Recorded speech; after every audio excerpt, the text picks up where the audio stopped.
My name is Grant Perryman, and I am proud to be Muskogee Creek, although I am not, by legal definitions, a tribal citizen.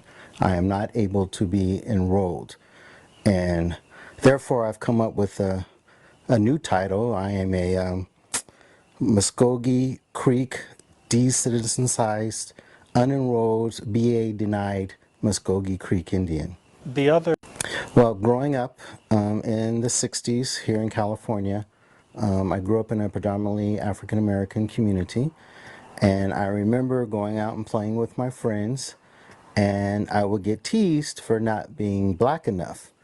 And they would tease me for the straightness, curliness of my hair, my skin color, my facial features.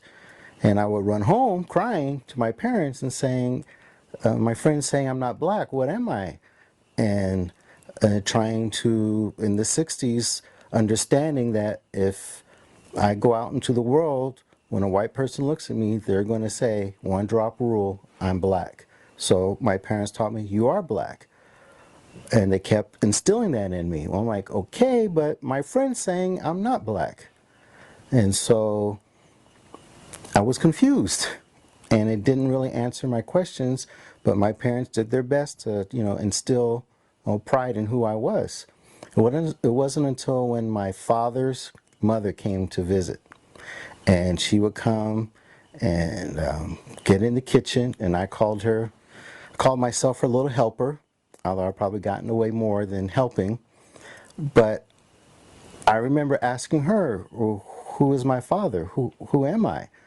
And she told me, well, you're black and Indian. And I'm like, oh, okay, well, that makes sense.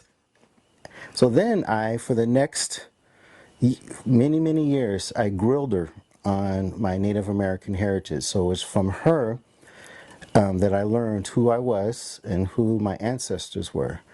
And one of the important things is that I stand on the shoulders of those who have come before me. And it's important to know and understand who those individuals were, because they lived, fought, and died in order to give their children's a better existence, a better life.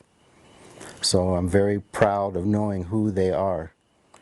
My grandmother was not Native American. She was married to one, but he wouldn't talk. And we called him the tight-lip Injun.